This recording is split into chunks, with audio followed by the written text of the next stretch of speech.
Hello everyone, and welcome to today's webinar on home energy management. My name is Ronil Dalia, analyst at Lux Research, and today I will be moderating this session. Our speaker today will be Ari van Berkel, director at Lux Research. Throughout the webinar, you can type any questions you have in the question box on your screen, and time permitting, we will answer all of the questions that we can. At this point, I would like to introduce Ari. Hello everybody, and thank you for dialing into our webinar. So today is about opening the door to deliver on the smart home promise. And the smart home promise, as you'll see during this webinar, is quite an elusive promise. So maybe you would like to think for yourself, how smart is my home? Do I have a smart home already? What are the smart appliances? What things in your home can you control right now from your cell phone? What I'll be arguing is that it's time for you to open a door, and I mean that quite literally. You need to get into the houses of your clients to deliver services there. And this is very different. If you're a utility, for example, you'll be used to stop short at the meter. You don't enter the home. You deliver electricity to the meter, and whatever happens after is up to the customer. And they will have systems consuming electricity in their homes, but you will typically not be bothered too much by that, and that needs to change. So what are we going to do today?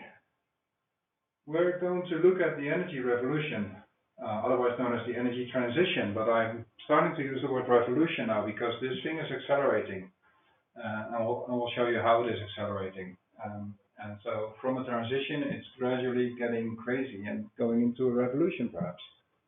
We'll also be looking at smart homes, and these initially will seem to be two separate topics, but I'll show you how they are closely connected and how they both matter to your business.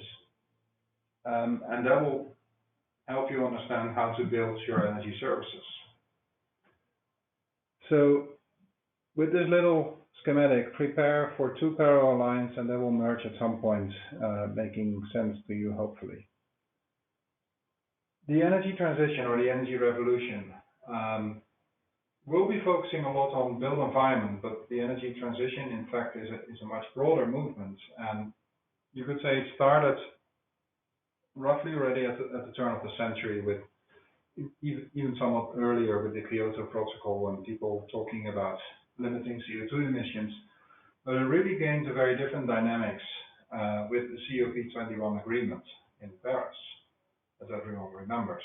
And that really made all of the governments around the globe commit to defining roadmaps, and they have been busy doing that.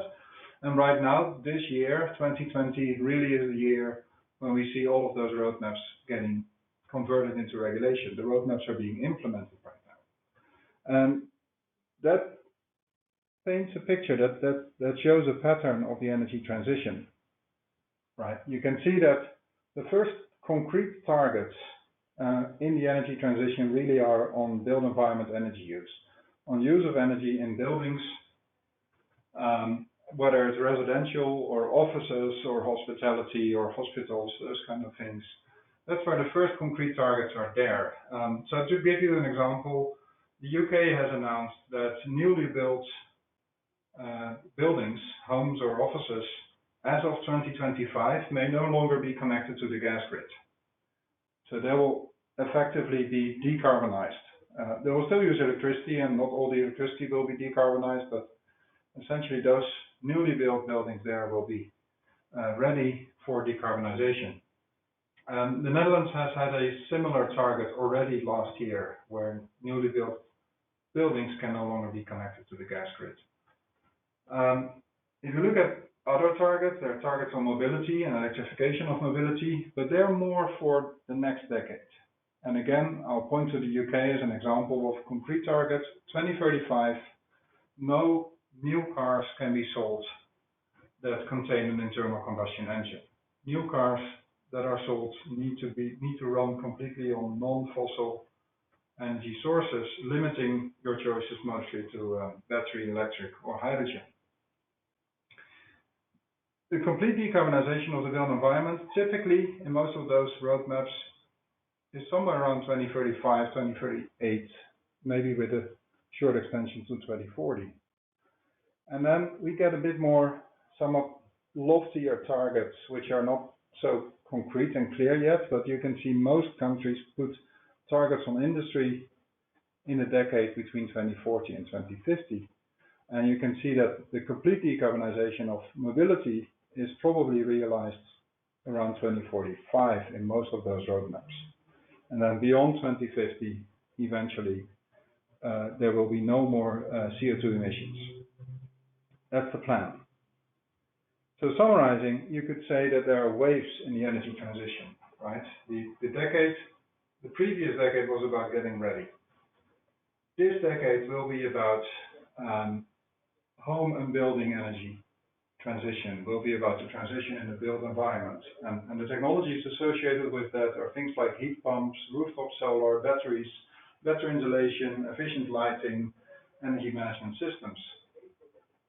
The next decade, 2030 to 2040, will really be about implementing the energy transition in mobility.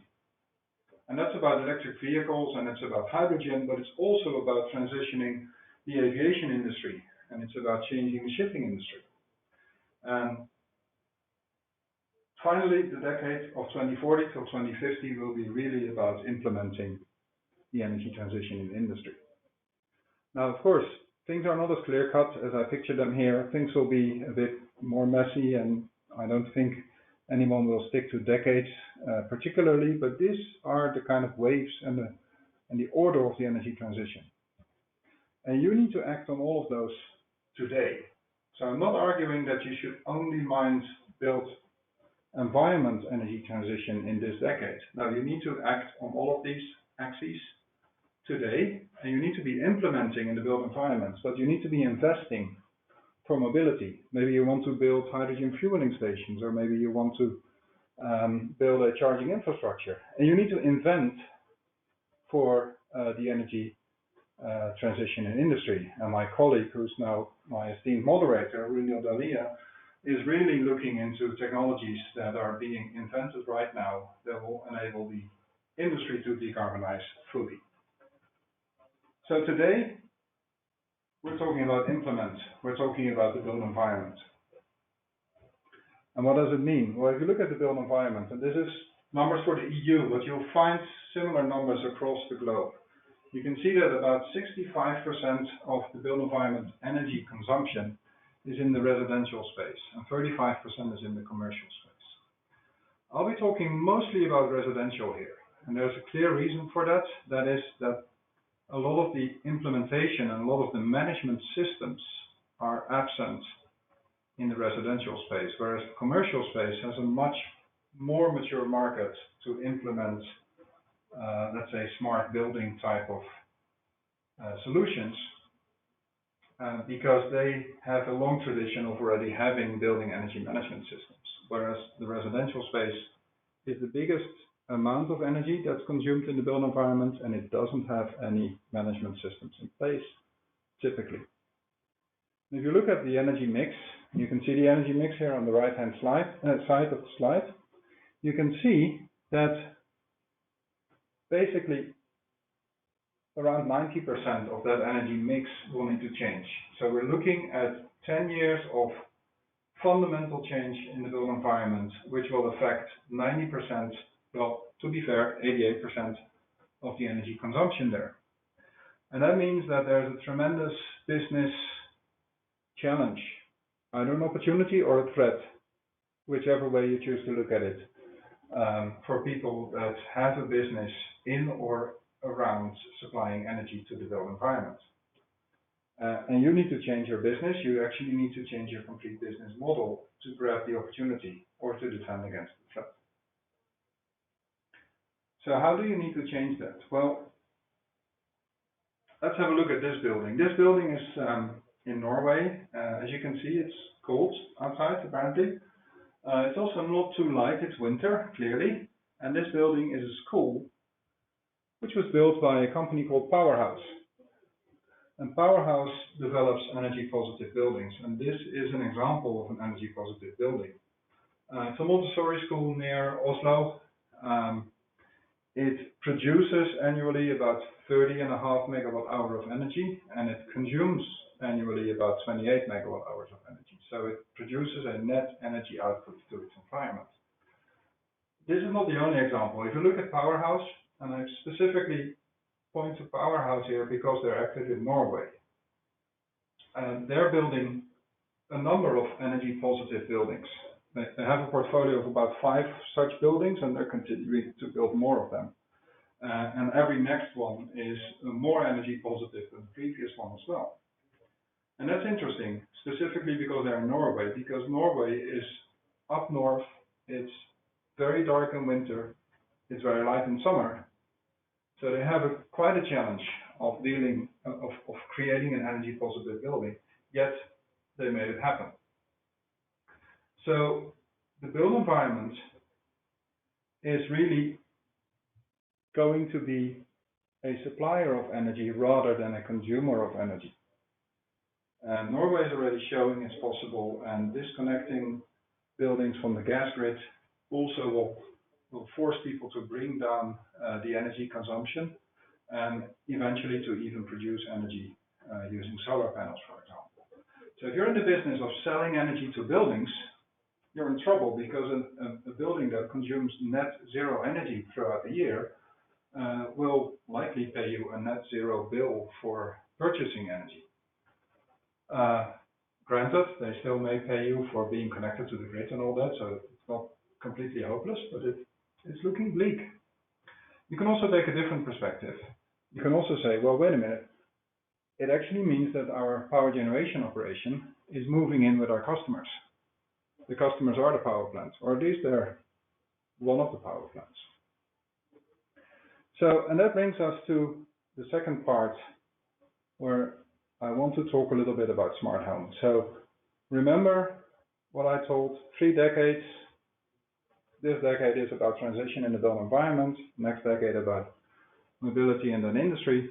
We're talking about built environment right now, mostly about residential spaces even.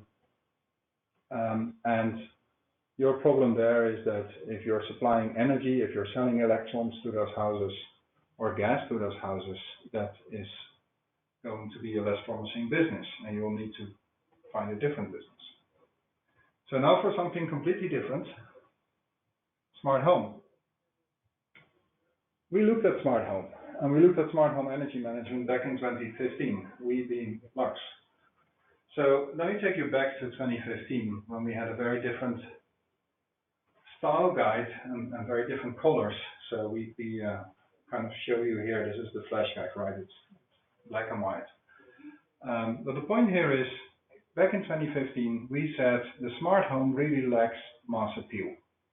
We looked at all sorts of smart home appliances and smart home applications, equipment that would be smart and would be somewhere in your home, ranging from vacuum cleaners and smart ovens and smart fridges to smart air conditioning systems and smart lights. And we looked at all of them and we said, well, if you're going to make all of these things that most of them are already in your home, if you're going to make them smart, they will be more expensive because you'll be adding things to it. For one thing, you'll be adding connectivity to it, so at least the radio will be added, but mostly there will also be sensors added. There will probably be a software layer added and some sort of computer to control it. So smart things are more expensive than dumb things. And that's fine as long as they add value. And we said, well, there's basically 3 ways in which smart things can add value to a homeowner. So we're talking about the consumer space here. Either they increase well-being, or they make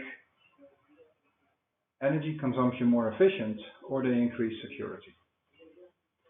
And so we looked at the added value and we looked at the added cost. And we found that the area of mass appeal where added cost is modest and added value is high is pretty empty. Actually, the one thing that's solidly in there is temperature control. And lo and behold, most people, when I asked at the start of the webinar, what are the things that you can control? I'm betting most of you were thinking about either their smart thermostat or smart lighting. I know I am. I can control my lights from my phone right now. I won't, I'm talking to you, but that's what I can do. That's how smart my home got. Oh, and I have a smart meter. More on that later. So the smart home, even though the Computer Electronics Show in 2016, funnily enough, about a month after our report was published, declared 2016 the year of the smart home, nothing much happened. Smart home is a slow-moving business. It is something that is getting there, and we will not say that you should not invest in it. You should invest in it, but you shouldn't have expectations of rapid market growth. So we've seen, since then, we've seen various sectors, various industries enter into the smart home. So in the energy sector, electric utilities have dabbled with smart lighting and smart thermostats and things like that, mostly as a means of capturing, retaining their clients. Right? If you offer a smart thermostat, maybe you can sign a longer contract with your clients and you don't need to work so hard to keep or to obtain new clients. We've seen telcos and security companies and insurance companies get into the security part of the smart home, giving you ring bells for monitoring who's at your front door and giving you all sorts of cameras and sensors for security reasons. And then we've seen appliance manufacturers and OEMs entering into the comfort and well-being part of the smart home. Maybe selling you a Roomba for vacuum cleaning, or connected lights like Signify, formerly Philips, is doing. And then we've seen, of course, in that middle triangle, we've seen the tech giants enter, trying to take the middle ground. And they're actually proposing to have more or less the operating system of your house. So you can yell at your house and say, Alexa, switch on the lights, and then hopefully something happens. So that's kind of what's been happening in the smart home. Now, why am I talking about this? Why am I talking about smart home suddenly? I was talking about the energy transition, remember, and how energies are going to no longer consume energy, but rather generate it. Well, let's go to a concrete example of, in this case, Helmut. Helmut is a friendly guy who I hope does not really exist because I made him up. But if you do exist, Helmut, and if you're listening, I apologize. It was not my intention. Helmut has a family, 2 kids. He's got a nice house near Kassel in Germany. You'll notice his house got lights, like most houses have, but also has a pretty significant roof space. So what's going on with Helmut in the energy transition, and how does his smart home or his home in general develop, right? Well, today he's got a mortgage, about 280,000, a 2% interest rate, which actually could be lower today, could be below 2%. He owns a gasoline car. He drives about 30,000 kilometers a year. His energy consumption is around the German average. His gas consumption similar. So overall, he ends up paying about 1,455 euro every month in mortgage, energy, and fuel costs. And out of that, it's about 270 euro a month that he pays in a bill to the utility for being connected to the grid, but also for his energy consumption. So what's going to happen?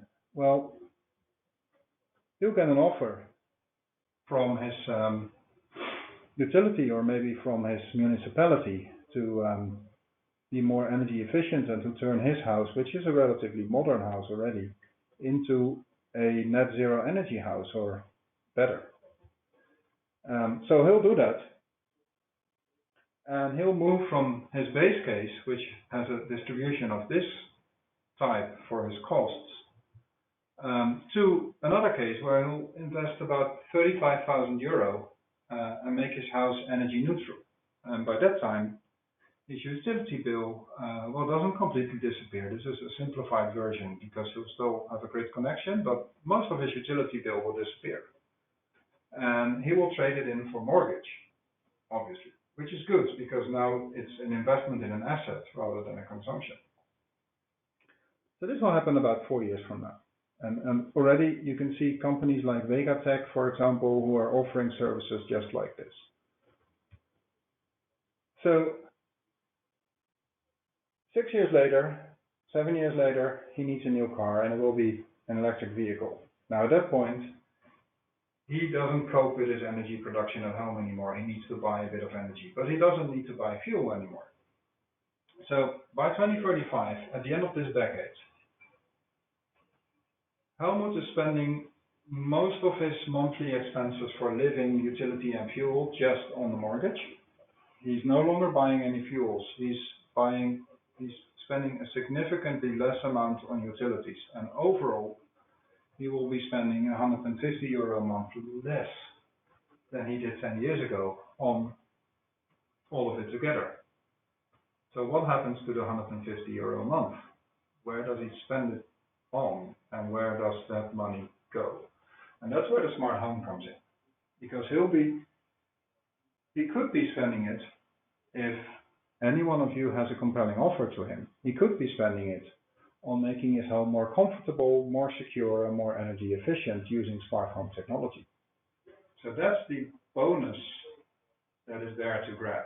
While the business of supplying energy to Helmut is diminishing, maybe not going away entirely, but certainly diminishing, there's an emerging business of supplying a comfortable, secure, and energy efficient home to Helmut. And that's the business you should want to be in. So how does that work? So we looked at the smart home again, and we looked at it from a slightly different perspective now. And we said, well, actually, talking about the smart home is not entirely accurate. There's another thing happening, which we call the extended home. And the extended home is precisely that. It's extending the home in order to provide energy functions like on-site generation, and that could be rooftop solar. It could also be micro CHP, for example. That's energy storage, and that's charging your vehicle. And what ties it all together, of course, is an energy management system. And the energy management system, which is currently not even available in most homes, but which will need to be available in order to support all of the extended home functions, that energy management system can also be the core operating system, can be your way into the smart home. It can be the supporting driving force of the smart home. Because remember, the smart home by itself is not really going places. It's not going very fast because it's an expensive, nice to have option. But energy management is a need to have option that's so expensive, but that can be financed through mortgages, for example.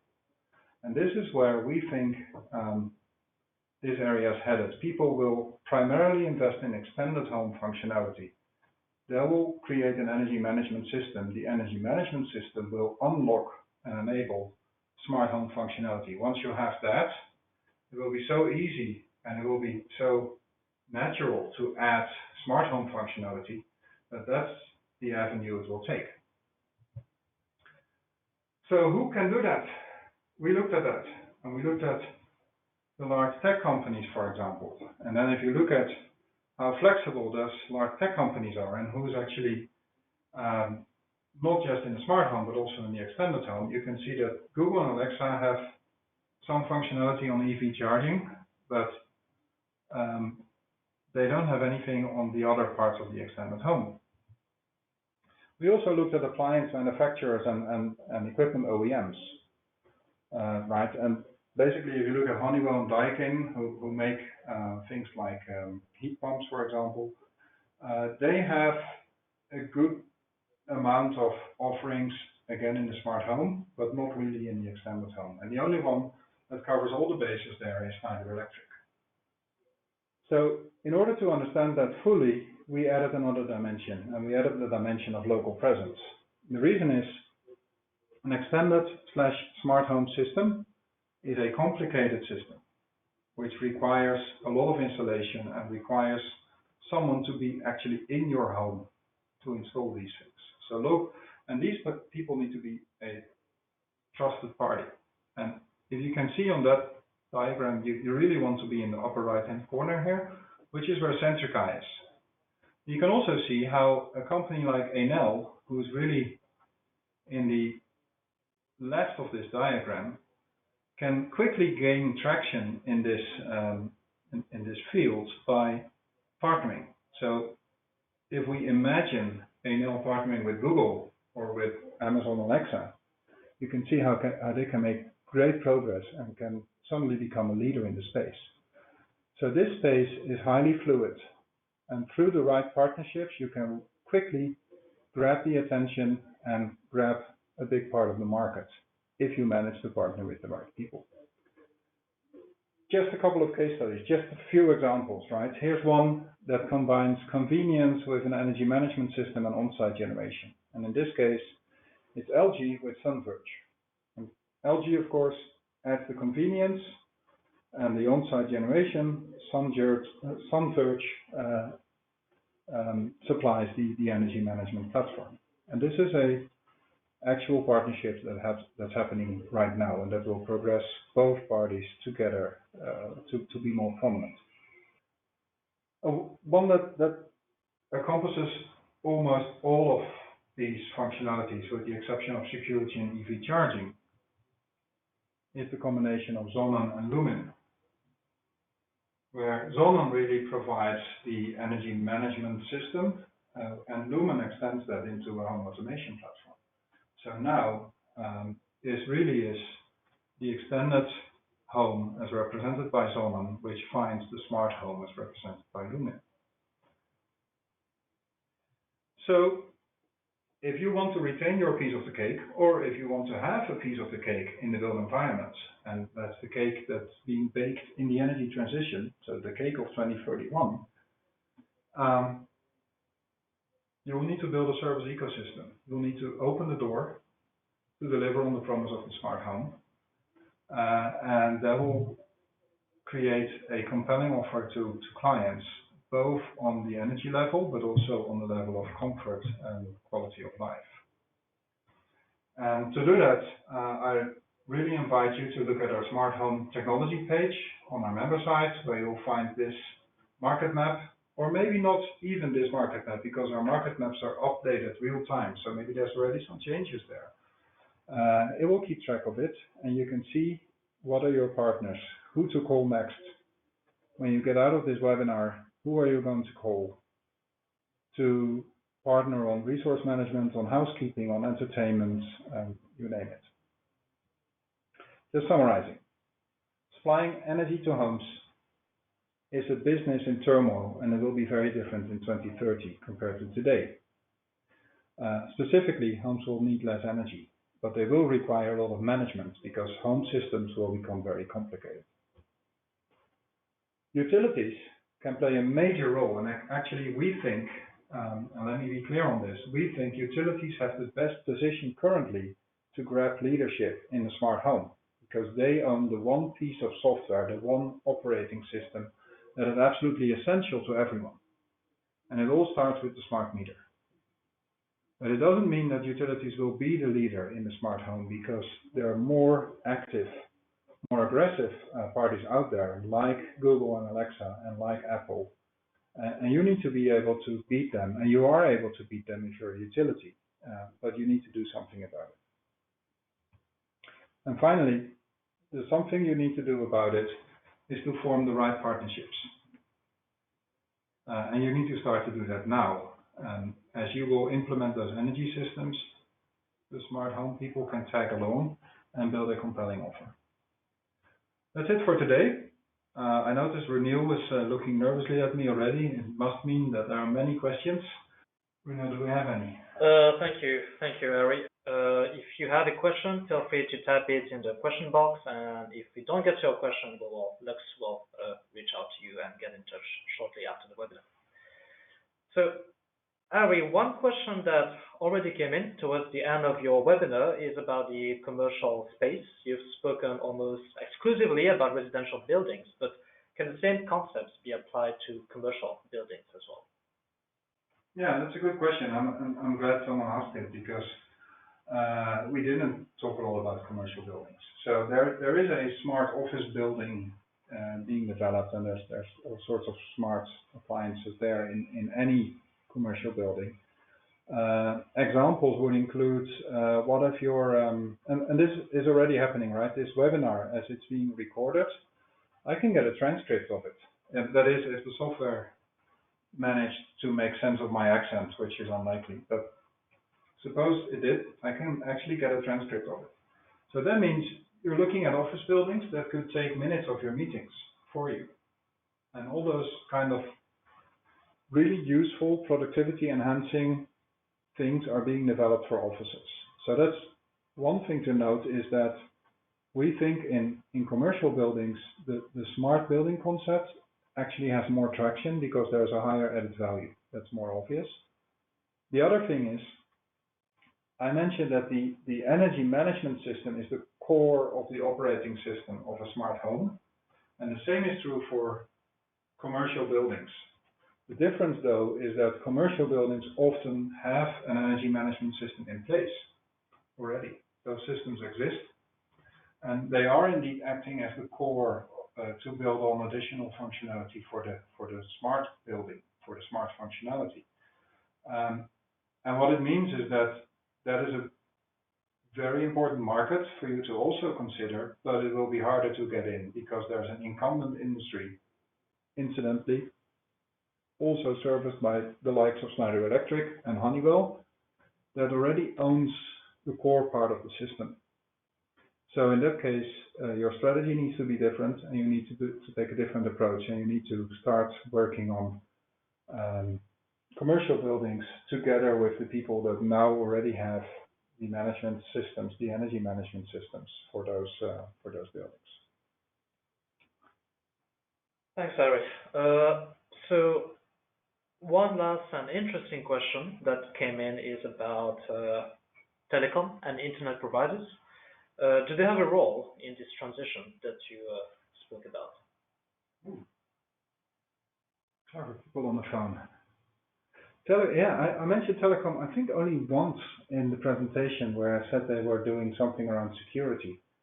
So it's interesting. The analogy, of course, is that we saw in the telecom industry, we saw this big battle, right? And some of you will remember that you used to have cable television and you had a landline telephony coming into your house, and those were two separate companies.